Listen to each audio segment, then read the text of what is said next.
नमस्कार दोस्तों, सभी हरियाणा वासियों को नमस्कार। आज का हमारा टॉपिक है वीडियो का वो है जो हरियाणा में कल जींद में महापंचायत हुई है खाप की। और इसमें 300 से अधिक महापंचायत के अंदर खाप ने भाग लिया है। हरियाणा, उत्तर प्रदेश, गुजरात, राजस्थान, इन एरियाज़ की खाप पंचायत के जो प्रधान हैं और जो खाप पंचायतों के जो प्रतिनिधि हैं, उन्होंने इसके अंदर भाग लिया और जींद के अंदर ये महापंचायत जो है वो हुई है। तो हरियाणा के अंदर एक ट्रेंड है कि जब भी किसी बात के लिए बिगुल फूंकना होता है तो जींद एक हॉटस्पॉट जो है उसकी बिगिनिंग के लिए माना जाता है। और हरियाणा के अंदर जींद का एक बहुत अविस्मरणीय इतिहास रहा है। तो जो इश्यूज़ महापंचायत ने डील किए, जैसे प्रेम विवाह, जैसे कि लिव इन रिलेशन, जैसे कि समलैंगिकता, और उसके साथ में गांव और गोत्र मैरिज, और इससे रिलेटेड जो डिस्कशंस रही, वहाँ सोसाइटी को, समाज को एक मर्यादा के दायरे में रखना, यही बिंदु जो है मेन रहे महापंचायत के अंदर। और इन इश्यूज़ को डिस्कस करने का यही रीज़न था कि महापंचायत जो हैं खाप सारी मिलें, आपस में एक सामाजिक सौहार्द की जो भावना है वो डेवलप हो। जो हमारे हरियाणा के अंदर या भारत देश के अंदर जिस तरीके का माहौल पहले होता था, एक आपस में जो कुनबों का, घरों का, परिवारों का, गाँव का, खाप का आपस में जो भाईचारा होता था, वो पहचान हरियाणा की बनी रहे। और जो युवा हैं स्पेशली, जो आज के कल्चर के हिसाब से, आज के अर्बनाइजेशन के हिसाब से, वेस्टर्निज़म के हिसाब से जो डेवलपमेंट की थॉट रखते हैं, वो डेवलपमेंट सारी मर्यादा के दायरे में हो। सो यही जो है इन खाप पंचायतों का मेन मोटिव जो है, इन्होंने अपने उस संकल्प को जो है वो महापंचायत के अंदर दोहराया है। सो इनमें से कुछ इश्यूज़ हैं फ्रेंड्स, जहाँ पर इश्यूज़ आते हैं फंडामेंटल राइट्स के, और जहाँ पर इशू आते हैं लिबर्टी के। एक यंग चाइल्ड जो है वो 18 साल की उम्र में माइनर से मेजर हो जाता है। 21 साल की युवाओं की जो है शादी की उम्र है। और इन सारी सिचुएशंस के अंदर जिस तरीके से प्रेम विवाह होते हैं, गांव में शादियां होती हैं, गोत्रों के अंदर शादियां होती हैं, सो इस कल्चर को शहरों में देखा है कि शहरों में ये कल्चर है, कुछ कम्युनिटीज़ के अंदर ये कल्चर है कि वो इन चीज़ों की परवाह नहीं करते, क्योंकि उनका जो कल्चर है, जो टाइप ऑफ लिविंग है, वो एक अलग प्रकार का कल्चर है। जैसे शहरों के अंदर फॉर एग्जांपल एक सोसाइटी है, 700-800 घर हैं, उसके अंदर 1500-2000 लोग रहते हैं। सो वहाँ पर आपस के अंदर जान पहचान होना, प्यार होना और शादियाँ होना जो है, उनको किसी भी तरीके से बुरा नहीं माना जाता है। और गांव का कोई भी आदमी अगर शहरों के अंदर भी है तो भी गांव, गोत्र और इस तरीके की जो मर्यादाएं हैं उनका पालन करते हैं। वो ये चाहते हैं कि उनके बच्चों की शादियां जो हैं वो घर परिवार, कुनबों, गांव में सारी जगह पर उनकी एक्सेप्टेंस हो और किसी प्रकार का कोई इशू अराइज ना हो। लेकिन खाप पंचायतें जब इन बातों को डिस्कस करती हैं तो वो कानून के दायरों को भूल कर कई बार उन दायरों से बाहर अपनी मांगों को मनवाने की कोशिश करती हैं। जो लॉ सेटल हुआ है, जो फंडामेंटल राइट्स हैं इंडिविजुअल्स के, उनके ऊपर ज़ोर ज़बरदस्ती करना और फिर पुलिस कार्रवाइयाँ होना, और वहाँ पर कोर्टों के अंदर ऐसे यंग कपल्स आते हैं प्रोटेक्शन के लिए। और जब ये चीज़ें कई बार हद से ज़्यादा समाज के अंदर बढ़ जाती हैं तो हमने ये देखा है कि ऑनर किलिंग्स जैसी घटनाएं भी होती हैं।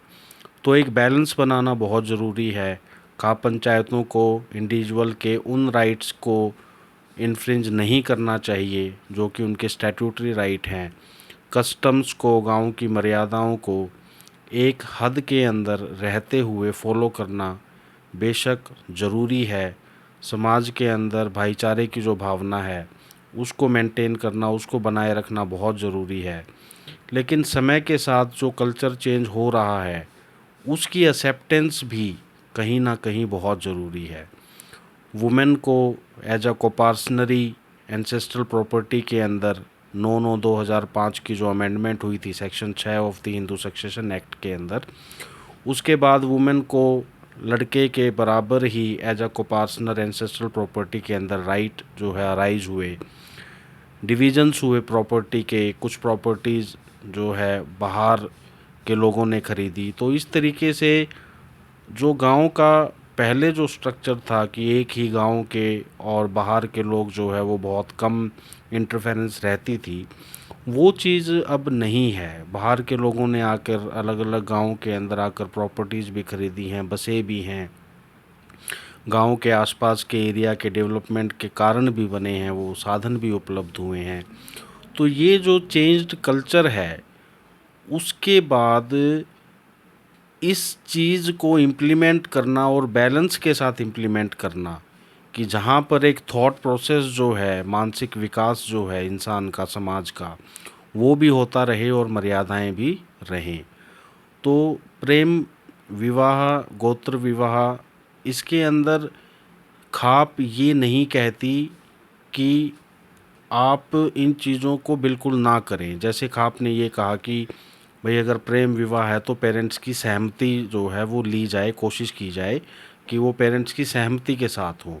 और कई बार जब ऐसी सहमति नहीं होती है और प्रेम प्रसंग के दौरान अगर कोई कपल ये डिसाइड करता है कि उन्हें समाज की जो घोषित मर्यादाएं हैं इन खाप पंचायतों के द्वारा, उनसे बाहर जाकर अगर उन्हें अपने जीवन को जीना है, तो खाप ये नहीं कहती कि आप मत करो। खाप ये कहती है हमारे समाज में रहकर मत करो, आप शहर में चले जाओ, कहीं आप दूसरी जगह चले जाओ। लेकिन ऐसा नहीं है कि आप रहोगे भी इसी समाज में एक एग्जाम्पल बन के अगली पीढ़ी के लिए, अगली जनरेशन के लिए। तो जो लेवल खाप पंचायतों का पहले होता था इन मामलों में, खाप पंचायतों ने भी थोड़ा बैलेंस बनाया है। लेकिन अभी भी जब इन मुद्दों के ऊपर डिस्कशन होती है तो कुछ ऐसे दायरे खाप पंचायत, महापंचायतें कवर करने की कोशिश करती हैं जिनके ऊपर की सेटल्ड लॉ है, सेटल्ड जजमेंट्स हैं सुप्रीम कोर्ट तक की। तो वहाँ पर खाप पंचायतों को इन मामलों से बचना चाहिए। जैसे लिव इन रिलेशन है, तो लिव इन रिलेशन के अंदर जो अडल्ट्री का आपका 497 आईपीसी का ऑफेंस था, वो ऑफेंस 2017-18 की Joseph Shine versus union of India की जजमेंट में उसे अनकॉन्स्टिट्यूशनल डिक्लेयर किया जा चुका है अडल्ट्री के ऑफेंस को, क्योंकि वो इक्वलिटी के विरुद्ध था। तो इसका मतलब ये नहीं है कि कोर्ट्स ने अडल्ट्री को वैलिड करार दे दिया या जो है इन ऐसे रिलेशंस को कोई सर्टिफिकेट दे दिया। वो इक्वलिटी के खिलाफ था। वहाँ सिर्फ मैन को ही दोषी ठहराया जा रहा था, वुमेन के ऊपर कोई उसका जो है कल्पेबल जो है आपका ऑफेंस नहीं बनता था।